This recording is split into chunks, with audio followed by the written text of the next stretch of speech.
മഴ തോരും മുൻപേ പുതിയൊരു എപ്പിസോഡിലേക്ക് വീണ്ടും ഏവർക്കും സ്വാഗതം. സ്റ്റാൻലിയും സംഘവും കുളത്തുപുഴയിലെത്തിയപ്പോൾ രാത്രി 11 മണിയായി. അലീനയും ടാനിയായും ടോജോയും കാത്തിരിക്കുന്നുണ്ടായിരുന്നു. ടെൽസ കുറേ സമയം അവരോടൊപ്പം ഇരുന്നെങ്കിലും പതിയെ പതിയെ ഉറക്കത്തിലേക്ക് വീണുപോയി. കാറുകൾ വന്നു നിന്നപ്പോൾ അലീന സിറ്റൗട്ടിലേക്ക് ഓടി ഇറങ്ങിച്ചെന്നു. സ്റ്റാൻലിയുടെ കാറിലായിരുന്നു ഷെറിനും ചിന്നുമോളും. മാമച്ചനും ഗ്രേസമ്മയും രേവതിക്കുട്ടിയും അവരുടെ കാറിലും. എല്ലാവരും ഇറങ്ങിക്കഴിഞ്ഞപ്പോൾ ആദ്യം ആരുടെ അടുത്തേക്ക് ചെല്ലണമെന്നറിയാതെ അലീന ഒരു നിമിഷം ശങ്കിച്ചു നിന്നു. സ്റ്റാൻലിയുടെ സമീപത്തേക്ക് തന്നെ അവൾ ഓടി അണഞ്ഞു. ഇരു കൈകൊണ്ടും പപ്പയുടെ വലതുകരം മുറുകെ പിടിച്ച് അവൾ പറയുകയാണ്, ഞാൻ ഓർത്തു കുറേക്കൂടെ നേരത്തെ വരുമെന്ന്. നേരത്തെ വന്നേനെ, കൊല്ലപ്പള്ളിക്കാരുടെ സന്ദർശനമാണ് വൈകിച്ചത്. നമുക്ക് സംസാരിക്കണേ, പപ്പ കിടന്നുകളയല്ലേ. അത്രയും പറഞ്ഞിട്ട് അലീന ഓടി മാമച്ചൻ്റെയും ഗ്രേസമ്മയുടെയും അടുത്ത് ചെന്നു. അതിനിടയ്ക്ക് തന്നെ ചിന്നുമോളെ വാരിയെടുത്ത് തോളത്തിടുകയും ചെയ്തു. ടാനിയായും ടോജോയും എല്ലാം കണ്ടുകൊണ്ട് സിറ്റൗട്ടിൽ നിന്നതേയുള്ളൂ. വന്നവരുടെ കൂട്ടത്തിൽ ഷെറിനൊഴികെ ബാക്കിയുള്ളവരെല്ലാം അവർക്ക് അപരിചിതമാണ്. ഷെറിനെയും അവർക്ക് അത്ര മുഖപരിചിതം പോരാ. മാമച്ചനെയും ഗ്രേസമ്മയും ഷെറിനെയും രേവതിക്കുട്ടിയും എല്ലാം സ്വീകരിച്ച് ആനയിച്ചുകൊണ്ട് അലീന സിറ്റൗട്ടിലേക്ക് കയറി വന്നു. ടാനിയായും ടോജോയും ആദ്യം അതിഥികൾക്ക് അവൾ പരിചയപ്പെടുത്തി. ഇത് എൻ്റെ അനുജത്തി ടാനിയ മോൾ, ഇതെൻ്റെ കുഞ്ഞാങ്ങള ടോജോ മോൻ. തുടർന്നവൾ അതിഥി സംഘത്തെ തിരിച്ചു പരിചയപ്പെടുത്തി. രേവതിക്കുട്ടിയെ ചേർത്ത് പിടിച്ചുകൊണ്ട് പ്രത്യേകം എടുത്തു പറഞ്ഞു, ഇവളാണ് എൻ്റെ ആദ്യത്തെ കൂടപ്പറപ്പ്, ആദ്യത്തെ കൂട്ടുകാരി. ടാനിയ രേവതിയുടെ നേർക്ക് നോക്കി പുഞ്ചിരി തൂകി. എന്നിട്ട് പറയുകയാണ്, അലീന ചേച്ചി ഒരുപാട് പറഞ്ഞിട്ടുണ്ട്. ഇവിടെ നീ ഒരാളുകൂടി ഉണ്ട് കേട്ടോ, ടെൽസ. അവള് നിങ്ങൾ വന്നിട്ടേ ഉറങ്ങത്തുള്ളൂ എന്ന് പറഞ്ഞ് വാശി പിടിച്ചിരുന്നതാ, പക്ഷെ പാവം ഉറങ്ങിപ്പോയി. അലീന എല്ലാവരെയും അകത്തേക്ക് ആനയിച്ചു. ടാനിയ സിറ്റൗട്ടിൽ ഒറ്റപ്പെട്ട് നിൽക്കുന്നത് കണ്ട് അവൾ തിരിച്ചു വന്നു. അവളുടെ തോളത്ത് കൈയിട്ടുകൊണ്ട് പറയുകയാണ്, നീ വേണ്ടേ എല്ലാറ്റിൻ്റെയും മുൻപിൽ നിൽക്കാൻ? നിന്റെ വീടല്ലേ ഇത്? ഞാൻ ഓർത്തു എല്ലാവരെയും കണ്ടപ്പോൾ എന്നെ വേണ്ടതായെന്ന്. എടി കുശുംബി, എല്ലാവരെയും നോക്കണ്ടേ ഞാൻ? ഒരിടത്തെൻ്റെ കണ്ണെത്തിയില്ലെങ്കിൽ അത് നികത്തേണ്ടത് നീയല്ലേ? രണ്ടുപേരും കൂടി ഒരുമിച്ച് ഹാളിലേക്ക് ചെന്നു. മാമച്ചനും ഗ്രേസമ്മയും സോഫയിൽ ഇരുന്ന് കഴിഞ്ഞു. ചിന്നുമോൾ പാതി ഉറക്കത്തിലേക്ക് വാടി വീഴുകയാണ്. കുടിക്കാൻ എന്താ വേണ്ടത്? ചായയാണോ കാപ്പിയാണോ? അലീന ചോദിക്കുകയാണ്. ഒന്നും വേണ്ട, ഞങ്ങൾ വന്ന വഴിക്ക് ഹോട്ടലിൽ കയറി നന്നായിട്ട് കഴിച്ചിട്ടാണ് പോകുന്നത്. ഒന്നും വേണ്ടെന്ന് ഞങ്ങൾ വിളിച്ചു പറഞ്ഞായിരുന്നല്ലോ, ഗ്രേസമ്മ പറയുകയാണ്. എന്നാലും ഒരു കോഫി. ഇനിയൊന്ന് തല ചായച്ചാൽ മതി. എവിടെ ഇവിടുത്തെ പേഷ്യൻ്റ് എവിടെ? ആൻറ്റി ഉറങ്ങി. നമുക്ക് രാവിലെ പരിചയപ്പെടാം. അലീന ഓരോരുത്തർക്കും ഉറങ്ങാനുള്ള മുറി നേരത്തെ തന്നെ ക്രമീകരിച്ചിട്ടിരുന്നു. രേവതിക്കുട്ടിയെ തൻ്റെ മുറിയിലേക്ക് കൂട്ടി. ടോജോ എൽസമ്മ കിടന്ന മുറിയിൽ ചെന്ന് കിടന്നു. ഷെറിനും ചിന്നുമോൾക്കും ഒരു റൂം. മാമച്ചനും ഗ്രേസമ്മയ്ക്കും കൂടിയുള്ള മുറിയിൽ ഒരു ജഗ്ഗിൽ കുടിക്കാനുള്ള ചൂടുവെള്ളം കൊണ്ടുവച്ചിട്ട് അലീന ചോദിക്കുകയാണ്, ഇനി എന്തെങ്കിലും ഇവിടെ ആവശ്യമുണ്ടോ? ഒന്നുമില്ല, ഇത് തന്നെ ധാരാളം, മാമച്ചൻ പറയുകയാണ്. അപ്പോൾ ഗ്രേസമ്മ, നീ അല്പം ക്ഷീണിച്ചു പോയോടി? ആ, ഈയിടെ കുറച്ച് ടെൻഷനും പിന്നെ ജോലി കൂടുതലും ഒക്കെ ഉണ്ടായിരുന്നു. ഈ ക്ഷീണമൊക്കെ ഇപ്പം തന്നെ അങ്ങ് പമ്പ കിടക്കില്ലേ? അലീന പുഞ്ചിരി തൂകി. അപ്പോൾ വീണ്ടും ഗ്രേസമ്മ, നിനക്കൊരു കാലത്തും ജോലിയിൽ ഒഴിവുണ്ടാവില്ല. അത് കേട്ടുകൊണ്ട് അലീന രണ്ടുപേരോടും ഓക്കെ, അപ്പോൾ ശരി, ഗുഡ് നൈറ്റ്. രണ്ടുപേർക്കും ഗുഡ് നൈറ്റ് പറഞ്ഞിട്ട് അലീന പുറത്തേക്ക് ഇറങ്ങി. ഗ്രേസമ്മ നെടുവീർപ്പിട്ടുകൊണ്ട് പറയുകയാണ്, ഓർക്കുമ്പോൾ അതിശയം തോന്നുന്നു. മാമച്ചാൻ ഓർക്കുന്നില്ലേ രേവതിക്കുട്ടിയും കൊണ്ട് അവൾ നമ്മുടെ വീട്ടിൽ വന്നത്? അന്ന് നമ്മൾ ഓർത്തോ ഇവിടെ നമ്മൾ അതിഥികളാകുമെന്ന്? ഏതെല്ലാം വഴികളിലൂടെ അവൾ സഞ്ചരിച്ചു, വേർപെട്ട് കിടന്ന ഏതെല്ലാം ബന്ധങ്ങൾ അവൾ കൂട്ടിയിണക്കി. അപ്പോൾ മാമച്ചൻ തമാശ മട്ടിൽ പറയുകയാണ്, ആ ദൈവം അവൾക്ക് അങ്ങനെ ഒരു വരം കൊടുത്തിട്ടായിരിക്കാം ഈ ഭൂമിയിലേക്ക് അയച്ചത്. ഒരു പെഗ് കഴിച്ച് രണ്ടാമത്തേത് ഒഴിച്ചുകൊണ്ടിരിക്കുമ്പോഴാണ് വാതിലിൽ മുട്ടുന്ന ഒച്ച സ്റ്റാൻലി കേട്ടത്. സ്റ്റാൻലിക്കിപ്പോൾ ആ ശബ്ദം തിരിച്ചറിയാം. മുഖമുയർത്താതെ തന്നെ അയാൾ പറഞ്ഞു, കമീൻ. അലീന വാതിൽ തുറന്നു. അകത്തെ കാഴ്ച കണ്ടുകൊണ്ട് ചോദിക്കുകയാണ്, ആഹാ, വന്നുടനെ തുടങ്ങിയോ കച്ചേരി? കഴിഞ്ഞ 2-3 ദിവസം എങ്ങനെ കഴിച്ചുകൂട്ടി? സ്റ്റാൻലി അവളുടെ മുഖത്ത് നോക്കാതെ പുഞ്ചിരിച്ചു. ഞാനൊരു പട്ടാളക്കാരൻ്റെ വീട്ടിലായിരുന്നല്ലോ. മാമച്ചൻ അവിടെ ക്ലബും ബാറും ഒക്കെ ഉണ്ട്. ഓ, അത് ശരി. എന്നിട്ട് ഇവിടെ വന്നപ്പം മാമച്ചനങ്കിളിനെ കൂടി കൂട്ടാത്തത് മോശമായിപ്പോയി. ലേറ്റ് നൈറ്റ് അല്ലേ? ഇന്നിങ്ങനെ പോകട്ടെ. അലീന അയാളുടെ അരികിൽ സോഫയിലിരുന്നു. പപ്പയുടെ മുഖത്തേക്ക് ഇടയ്ക്കിടയ്ക്ക് ഒളികണ്ണിട്ട് നോക്കി. അത് കണ്ടിട്ട് സ്റ്റാൻലി ചോദിക്കുകയാണ്, എന്താ ശരിയല്ലാത്തൊരു നോട്ടം? അപ്പോൾ ചിരിച്ചുകൊണ്ട് അലീന പറയുകയാണ്, ഇങ്ങനെ നോക്കിയാലേ ചില കാര്യങ്ങളൊക്കെ കാണാൻ പറ്റൂ. ആഹാ, എന്നിട്ട് നീ എന്ത് കണ്ടു? പപ്പയ്ക്ക് ഒത്തിരി വ്യത്യാസം വന്നിട്ടുണ്ട്. എന്ത് വ്യത്യാസം? ആ മുറുക്കം ലേശം അങ്ങ് അയഞ്ഞു, ഒരല്പം മയം പുരട്ടിയതുപോലെ. സ്റ്റാൻലി അത് കേട്ട് ചെറുതായൊന്ന് ചിരിച്ചുകൊണ്ട് പറയുകയാണ്, ആ, ഞാൻ ബിൽക്രീം തേച്ചിട്ടുണ്ടായിരുന്നു തലയിൽ, അതായിരിക്കും. ഓ, കല്ല് പോലിരുന്ന മനസ്സിൽ നിന്ന് തമാശയൊക്കെ വിടർന്നു വരുന്നു. അലീന വീണ്ടും ചിരിച്ചു. നിനക്കെന്നെ ദേഷ്യം പിടിപ്പിച്ചിട്ട് വേണം എഴുന്നേറ്റ് പോകാൻ അല്ലേ? ഞാനൊരു കാര്യം ചോദിച്ചാൽ പപ്പ സത്യം പറയുമോ? നീ ചോദിക്ക്, സത്യമേ പറയാവൂ. സ്റ്റാൻലി പെട്ടെന്ന് ഒരു വണക്കം അഭിനയിച്ചുകൊണ്ട് പറയുകയാണ്, യുവർ ഓണർ, ഈ കോടതി മുൻപാകെ ഞാൻ സത്യം മാത്രമേ ബോധിപ്പിക്കൂ. പപ്പ, ഓർക്കാപ്പുറത്ത് തൊട്ടു മുൻപിൽ, അതും 24 വർഷത്തിന് ശേഷം വൈജയന്തിയെ കണ്ടപ്പോൾ പപ്പയ്ക്ക് എന്ത് തോന്നി? സ്റ്റാൻലി 2 നിമിഷം മൗനമായിരുന്നു. എന്നിട്ട് പറയുകയാണ്, ഒന്നും തോന്നിയില്ല.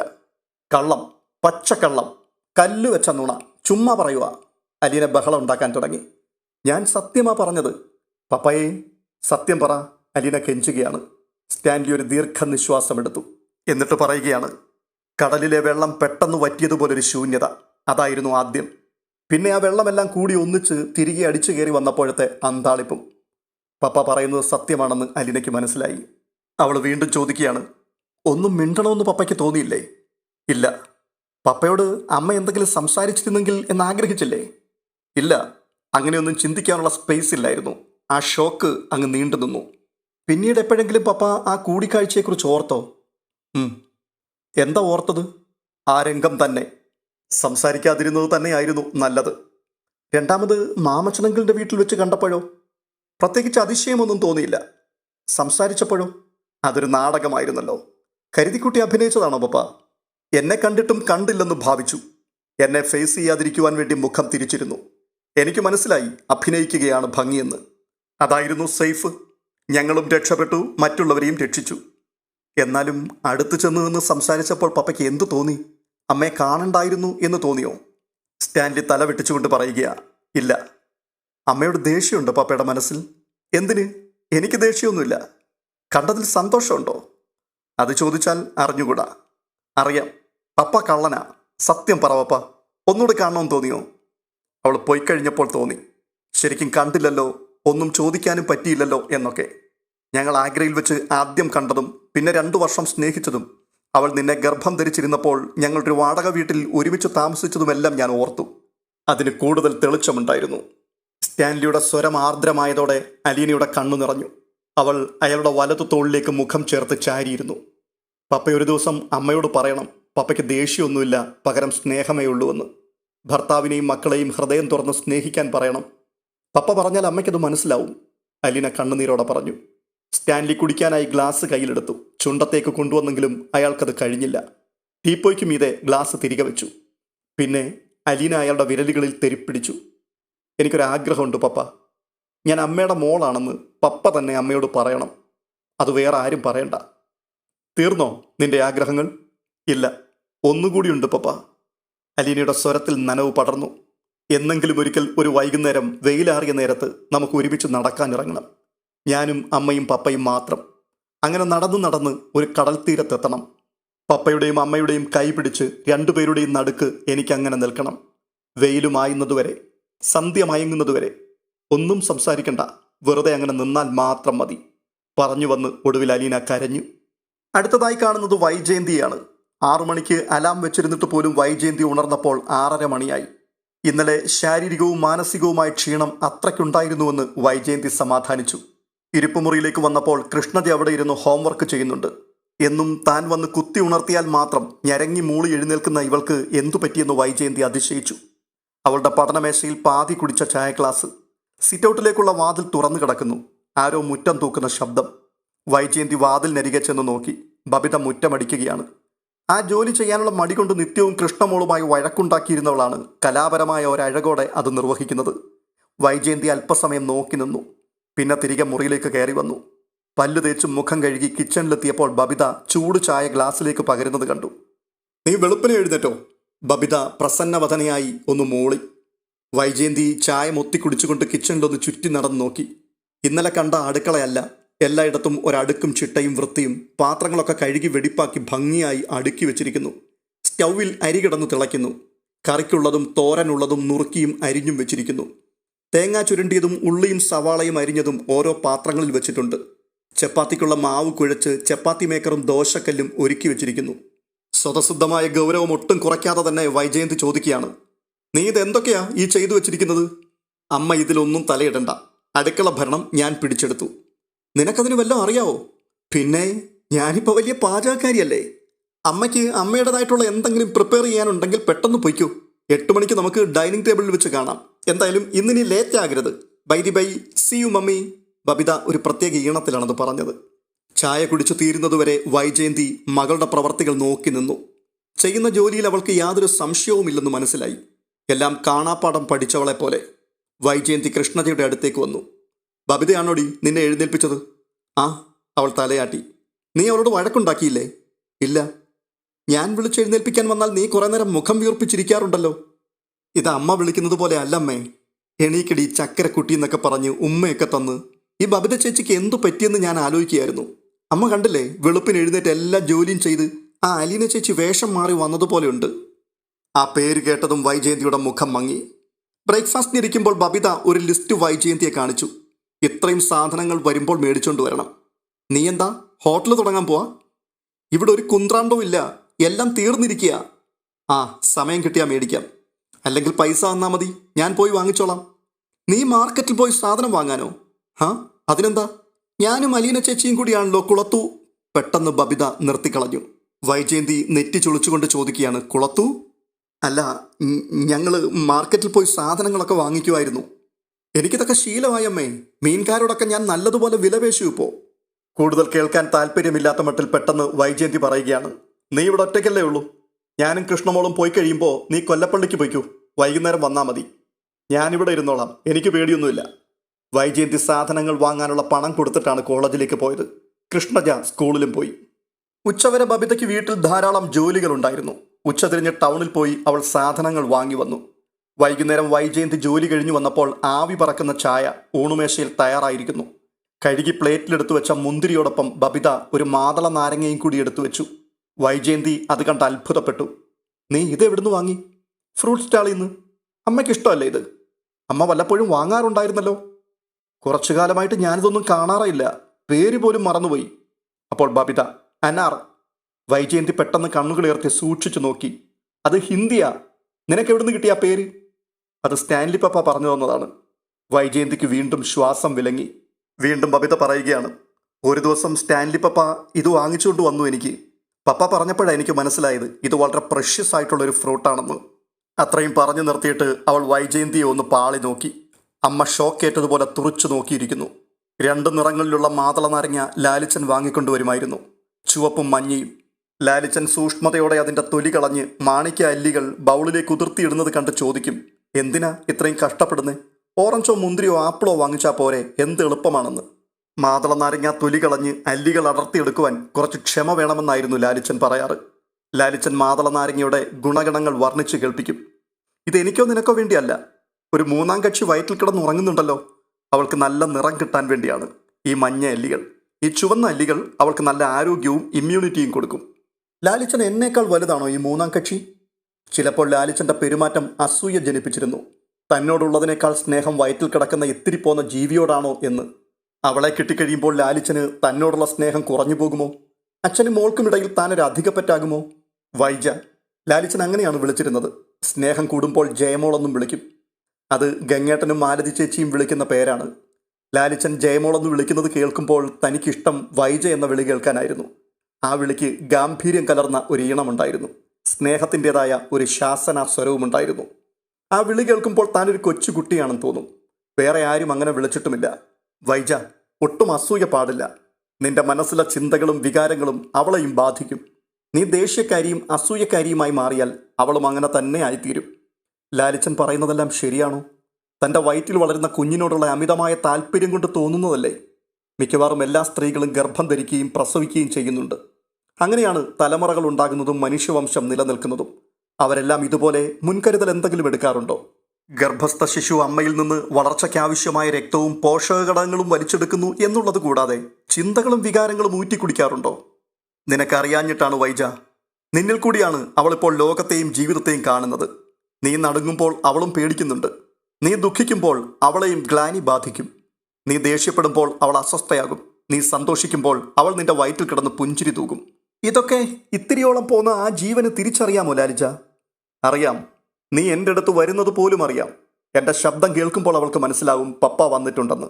അവൾ കാതോർത്ത് കിടക്കും. ഞാൻ സന്തുഷ്ടിയോടും സ്നേഹത്തോടും കൂടി നിന്നോട് സംസാരിക്കുമ്പോൾ അവൾ നിന്റെ ഉള്ളിൽ സന്തോഷം കൊണ്ട് തുടിക്കും. എല്ലാ ഗർഭസ്ഥ ശിശുക്കളും അങ്ങനെയാണെന്ന് സയൻസ് പ്രൂവ് ചെയ്തിട്ടുണ്ട്. ഞാൻ ഈ പറയുന്നത് പോലും അവൾ ശ്രദ്ധിക്കുന്നുണ്ട്. അവൾക്ക് മനസ്സിലായി ഞാൻ അവൾക്ക് വേണ്ടിയാണ് സംസാരിക്കുന്നതെന്ന്. പെൺകുട്ടികളായാൽ അല്പം തൻ്റെടവും ദേഷ്യവും ചുണയും ഒക്കെ വേണ്ടേ ലാലിച്ച? നീ എൻ്റെ അമ്മയെ കണ്ടിട്ടില്ലല്ലോ. ഒരു ദിവസം ഞാൻ കാട്ടിത്തരാം. നമ്മൾ സകലതും തകർന്ന ഒരവസ്ഥയിലാണെങ്കിൽ പോലും അമ്മച്ചിയുടെ മുൻപിൽ ചെന്ന് നിൽക്കുമ്പോൾ ഒന്നും സാരമില്ലെന്ന് തോന്നും. ആ മുഖത്തേക്ക് സൂക്ഷിച്ചു നോക്കുമ്പോൾ തന്നെ നമുക്കൊരാശ്വാസം കിട്ടിക്കഴിയും. അമ്മച്ചി ദേഷ്യപ്പെടുന്നത് ഞാൻ കേട്ടിട്ടേയില്ല എന്നുവെച്ച് പറയേണ്ടത് പറയാതിരുന്നിട്ടുമില്ല. എന്നിട്ടും എങ്ങനെ ഈ മകൻ മുൻചുണ്ടിക്കാരനും ഗൗരവക്കാരനുമായി? അത് അപ്പച്ചൻ്റെ ജീനിൻ്റെ പ്രത്യേകതയാണ്, പാരമ്പര്യം. അത് നമുക്ക് എടുത്തു മാറ്റാൻ പറ്റില്ലല്ലോ. ലാലിച്ചൻ അടുത്ത് കിടക്കുമ്പോൾ, കെട്ടിപ്പിടിക്കുമ്പോൾ, തൻ്റെ വയറിനുമീതെ കൈപ്പടം സ്പർശിക്കുമ്പോൾ ഉദരത്തിനുള്ളിൽ ചലനങ്ങൾ ഉണ്ടാകുന്നത് തിരിച്ചറിയാമായിരുന്നു. തൻ്റെ വയറിനുമീതെ വിരൽ ഞൊടിച്ച് ലാലിച്ചൻ വിളിക്കും, ഏഞ്ചൽ, ദാ ഇവിടെ ഇവിടെ. നോക്കിയിരിക്കെ വയറിനുള്ളിൽ ഒരു കുതിപ്പ് അനുഭവപ്പെടും, ആരോ നീന്തുന്നത് പോലെ. പിന്നെ ഒരു മുഴ തെളിഞ്ഞു വരും. ലാലിച്ചൻ അവിടെ കൈപ്പടം വെക്കും. തുടർന്ന് ഒരു ചെറു ചിരിയോടെ ലാലിച്ചൻ പറയും, ഞങ്ങൾ ഷെയ്ക്ക് ഹാൻഡ് കൊടുക്കുകയാണ്. അതങ്ങനെ തന്നെയാണെന്ന് തോന്നിപ്പോകും. ലാലിച്ചൻ മറ്റൊരിടത്ത് വിരൽ ഞൊടിച്ച് ഏഞ്ചൽ എന്ന് വിളിക്കുമ്പോൾ അവൾ മെല്ലെ അവിടേക്ക് പോകും. അവിടെ ഒരു മുഴ പ്രത്യക്ഷപ്പെടും. കണ്ടോ കണ്ടോ, മുങ്ങാൻകുഴിയിട്ട് അവൾ ഇവിടെ എത്തിക്കഴിഞ്ഞു. ലാലിച്ചൻ്റെ സംബോധനയിൽ ഒരിക്കൽ പോലും ഒരു അവൻ കടന്നു വന്നിട്ടില്ല. എപ്പോഴും അവൾ മാത്രം. ഏഞ്ചൽ എന്ന പേര് ലാലിച്ചൻ നേരത്തെ തന്നെ സെലക്ട് ചെയ്തു വെച്ചിരുന്നു. ഒരു മോനു വേണ്ടിയാണ് താൻ കൊതിച്ചതെങ്കിലും ഈശ്വരനോട് പ്രാർത്ഥിച്ചത് മറിച്ചായിരുന്നു. ലാലിച്ചൻ കൊതിച്ചതുപോലെ ഒരു മോളെ തന്നെ കൊടുക്കണമെന്ന്. സമാധാനകാംക്ഷിയും കാരുണ്യം നിറഞ്ഞവളും ക്ഷമാശീലയുമായിരിക്കണമെന്ന്. അതിനുവേണ്ടിയുള്ള തപസ്സായിരുന്നു സഞ്ജയ് പ്ലേസിലെ വാടക വീട്ടിലെ ജീവിതം. ആരോടും ദേഷ്യമില്ല, പരിഭവമില്ല, പരാതിയില്ല, ദുഃഖമില്ല. അതിനുള്ള കാരണങ്ങളും ഉണ്ടായിട്ടില്ല. ആനന്ദവതിയായിരുന്നു താൻ. ഡേ ഡ്യൂട്ടിയിൽ ഇരിക്കുമ്പോൾ ലാലിച്ചന് കന്റോൺമെന്റ് വിട്ട് സഞ്ജയ് പ്ലേസിലേക്ക് വരുവാൻ സാധിക്കുമായിരുന്നില്ല. രാത്രി കന്റോൺമെന്റിന് പുറത്തുപോയി താമസിക്കണമെങ്കിൽ പ്രത്യേക അനുമതി വേണം. ഞങ്ങളുടേത് ഒരു തരം ഒളിജീവിതമായിരുന്നതിനാൽ കൂടുതൽ ജാഗ്രത പുലർത്തണമായിരുന്നു. നൈറ്റ് ഡ്യൂട്ടി ഉള്ളപ്പോൾ ലാലിച്ചന് പകൽ സമയം പുറത്തു പോകാം, വൈകുന്നേരം കന്റോൺമെന്റിൽ തിരിച്ചെത്തണമെന്നേ ഉള്ളൂ. ലാലിച്ചൻ നേരെ സഞ്ജയ് പ്ലേസിലെ വാടക വീട്ടിലേക്ക് വരും. അവിടെ താൻ ആഹാരമുണ്ടാക്കി വെച്ച് കാത്തിരിക്കും. തൻ്റെ അതേ ആകാംക്ഷ തന്നെ തൻ്റെ ഉദരത്തിൽ വളരുന്ന കുഞ്ഞിനുമുണ്ടെന്ന് ചിലപ്പോൾ തോന്നിയിട്ടുണ്ട്. ലാലിച്ചൻ വരാൻ വൈകിപ്പോയാൽ തനിക്കുണ്ടാകാറുള്ള അതേ അസ്വസ്ഥത അവളും പ്രകടിപ്പിക്കാറുണ്ടായിരുന്നു. വേദനിപ്പിക്കുന്ന ചില ചലനങ്ങൾ, ചിലപ്പോൾ വയറിൻ്റെ ഏതെങ്കിലും ഒരു ഭാഗത്ത് കടുത്ത സമ്മർദ്ദമുണ്ടാവും. തലയും കാലുമിട്ട് തിക്കി തിരക്കുന്നത് പോലെ തോന്നും. വയറിൻ്റെ ഒരു ഭാഗം മുഴച്ചു പൊന്തും. പതിയെ ശാസിച്ചിട്ടുണ്ട് താൻ. അടങ്ങിക്കിടക്കൂഞ്ഞേ, നിന്റെ പപ്പ വരുന്നുണ്ട്, പിന്നെന്താ? ലാലിച്ചൻ്റെ വട്ട് തന്നെ നിന്നെയും ബാധിച്ചോ? അവളുടെ ചലനങ്ങൾ ചിലപ്പോൾ കടുത്ത വേദനയുണ്ടാക്കുന്നു എന്ന് ലാലിച്ചനോട് പരാതിപ്പെടുമായിരുന്നു. ലാലിച്ചൻ വയറിനുമീതെ തടവിക്കൊണ്ട് അവളെ ഉപദേശിക്കുന്നത് കാണുമ്പോൾ ചിരി വരും. ഏഞ്ചൽ, നീ കുറച്ചുകൂടി അച്ചടക്കമുള്ളവളാവണം. അമ്മയെ ഇങ്ങനെ വേദനിപ്പിക്കാൻ പാടില്ല. നിന്നെ ചുമന്നുകൊണ്ട് നടന്ന് അവൾ വല്ലാതെ തളർന്നു കഴിഞ്ഞു. നിനക്കൊരു ജന്മം തരാൻ വേണ്ടി നിന്റെ അമ്മ എന്തെല്ലാം സഹിക്കുന്നു. ആ കൊള്ളാം, ഇപ്പോൾ അവൾക്കെല്ലാം മനസ്സിലായി. ഇനി ഒന്നും പേടിക്കാനില്ല. താൻ ലാലിച്ചനെ കളിയാക്കും. ബ്രേക്ക്ഫാസ്റ്റ് കഴിച്ചാൽ പിന്നെ ലാലിച്ചൻ ഉറങ്ങണം. നൈറ്റ് ഡ്യൂട്ടി കഴിഞ്ഞു വരികയാണ്. തനിക്ക് ഉണർന്നിരിക്കുന്ന ലാലിച്ചനെയാണ് വേണ്ടത്. എന്തെല്ലാം പറയാനുണ്ട്, എത്ര സംസാരിച്ചിട്ടും തീരുന്നില്ല. ഒടുവിൽ ലാലിച്ചൻ മൂളി കേട്ടുകൊണ്ട് ഉറക്കത്തിലേക്ക് വഴുതിപ്പോകും. ലാലിച്ചൻ്റെ ദേഹത്തിന് എല്ലായ്പ്പോഴും ഒരു ഇളം ചൂടുണ്ടായിരുന്നു. ഷർട്ടിനുള്ളിലേക്ക് നുഴഞ്ഞു കയറി നെഞ്ചിൽ മുഖം പൂഴ്ത്തി പൗരുഷപൂർണമായ ആ ദേഹഗന്ധം നുകർന്ന് അങ്ങനെ കിടക്കുമ്പോൾ ലാലിച്ചൻ ഒരു കുഞ്ഞിനെ ഉറക്കുന്നത് പോലെ ചുമലിൽ പതിയെ താളം കൊട്ടിക്കൊണ്ടിരിക്കും. തൻ്റെ മേലുള്ള ജാഗ്രത കൊണ്ട് ലാലിച്ചൻ പാതി ഉറക്കത്തിൽ പോലും സ്വയം അറിയാതെ അങ്ങനെ താളം പിടിക്കുമായിരുന്നു. ആ മനസ്സ് നിറയെ സ്നേഹവും നിർവൃതിയും ആനന്ദവുമാണ്. ലാലിച്ചൻ മോഹിച്ചതുപോലെ കാരുണ്യവതിയും ക്ഷമാശീലയും ശാന്തപ്രകൃതിയുമായ ഒരു മോൾക്ക് വളരുവാൻ പാകത്തിൽ തൻ്റെ ശരീരവും മനസ്സും ഒരുക്കപ്പെട്ടിരുന്നു. അവൾ പിറക്കുവാൻ ഇനി 1 മാസം പോലുമില്ല. അമ്മേ, വിളിയൊച്ച കേട്ട് വൈജയന്തി ഞെട്ടിപ്പോയി. പകച്ച് തല തിരിച്ചു നോക്കിയപ്പോൾ ബബിത. വൈജയന്തിക്ക് ദേഷ്യം വന്നു. അവൾ ചോദിക്കുകയാണ്, പിറകിൽ വന്ന് ഒച്ചയുണ്ടാക്കി പേടിപ്പിക്കുന്നോടി. ഒച്ചയുണ്ടാക്കിയില്ലല്ലോ ഞാൻ. അമ്മയെന്ന് വിളിച്ചതല്ലേ ഉള്ളൂ. അമ്മ എന്തിനാ പേടിച്ചത്? ഏത് ലോകത്തായിരുന്നു അമ്മ? ബബിത ആശ്ചര്യത്തോടെ ചോദിക്കുമ്പോൾ വൈജയന്തി തൻ്റെ കിടപ്പുമുറിയിൽ അലമാരിയുടെ നിലക്കണ്ണാടിക്കരികെ അന്തം വിട്ടു നിന്നുപോയി. എന്തിനാ നീ വിളിച്ചത്? ദഹിപ്പിക്കുന്ന നോട്ടത്തോടെ വൈജയന്തി ചോദിക്കുകയാണ്. അപ്പോൾ ബബിത, അമ്മയ്ക്ക് എൻ്റെ അടുത്ത് എന്തെങ്കിലും ദേഷ്യമുണ്ടോ? ഇല്ല. എന്താ? അല്ല, ഞാൻ വാങ്ങിക്കൊണ്ടുവന്ന അനാർ അമ്മ തിന്നില്ല. അത്താഴം കഴിക്കാൻ വിളിച്ചിട്ട് വന്നുമില്ല. എനിക്ക് വേണ്ട, വിശപ്പില്ല. ഞാനൊരു കോഫി ഉണ്ടാക്കി തരട്ടെ? വേണ്ട. ജ്യൂസോ? ഒന്നും വേണ്ട, ഞാൻ കിടക്കാൻ പോവാ. ബബിത ഒരു നിമിഷം കൂടി അമ്മയെ നോക്കി നിന്നു. എന്നിട്ട് തിരികെ പോയി. അല്പം കഴിഞ്ഞപ്പോൾ ബബിത ഒരു തലയണ എടുത്തുകൊണ്ടത് വൈജയന്തിയുടെ കട്ടിലിട്ടു. അപ്പോൾ വൈജയന്തി, ഇതെന്തിനാ? എനിക്ക് തലയണ ഉണ്ടല്ലോ. ഇതെനിക്കാ. ഞാൻ ഇന്ന് അമ്മയുടെ കൂടെയാണ് കിടക്കുന്നത്. ഇവിടെ കിടക്കാനോ? വൈജയന്തി ഒന്ന് അമ്പരന്നു. നീ കൃഷ്ണമോളുടെ മുറിയിൽ കിടന്നാൽ മതി. ഇല്ല, എനിക്കെൻ്റെ അമ്മയുടെ കൂടെ ഒരു ദിവസം കിടക്കണം. അതെൻ്റെ ഒരു ആശയാണ്. അപ്പോൾ വൈജയന്തി ശുണ്ഠിയോടുകൂടി പറയുകയാണ്, അവളുടെ കൂടെ പോയി കൊഞ്ചാനൊക്കെ പഠിച്ചിട്ട് വന്നിരിക്കുക നീയല്ലേ? അല്ലമ്മേ, സ്നേഹിക്കാനാ. ഞാൻ എൻ്റെ അമ്മയെ വേണ്ടതുപോലെ സ്നേഹിച്ചിട്ടില്ലെന്ന് എനിക്കിപ്പോൾ മനസ്സിലായി. വൈജയന്തിയുടെ കണ്ണിൽ ഒരു നിമിഷം കൊണ്ട് കർപ്പൂരം അലിഞ്ഞു. ബബിത അപ്പോൾ പറയുക, ഒരമ്മയും മകളും എത്ര അടുത്ത് നിൽക്കേണ്ടവരാ, എന്നിട്ടും നമ്മൾ വല്ലാതെ അങ്ങ് അകന്നുപോയി. നമുക്കിനി ഒന്നിച്ചു നിൽക്കാം അല്ലേമ്മേ? വൈജയന്തി ഒന്നും മിണ്ടാതെ കട്ടിലിൽ ചെന്നിരുന്നു. സംസാരിക്കാൻ അശക്തിയായിരുന്നു അവർ. അവളുടെ ഹൃദയം വിങ്ങുന്നുണ്ടായിരുന്നു. ബബിതയും ആ കിടക്കയിലേക്ക് ചെന്നിരുന്നു. ഈ എപ്പിസോഡ് ഇവിടെ അവസാനിക്കുകയാണ്. അടുത്ത എപ്പിസോഡിൽ നമുക്ക് വീണ്ടും കാണാം. ഈ വീഡിയോ നിങ്ങൾക്ക് ഇഷ്ടപ്പെട്ടിട്ടുണ്ടെങ്കിൽ ദയവായി ഒന്ന് ലൈക്ക് ചെയ്യുവാൻ മറക്കരുത്. ഹൈപ്പ് ചെയ്യണം. ഒപ്പം നിങ്ങളുടെ വിലയേറിയ അഭിപ്രായങ്ങൾ കമൻറ്റുകളായി രേഖപ്പെടുത്തുകയും ചെയ്യണം. ഇതുവരെയും ഈ ചാനൽ സബ്സ്ക്രൈബ് ചെയ്തിട്ടില്ലാത്തവർ ദയവ് ചെയ്ത് ഒന്ന് സബ്സ്ക്രൈബ് കൂടി ചെയ്യുക. വീണ്ടും അടുത്ത വീഡിയോയിൽ കാണാം. അതുവരേക്കും ബൈ.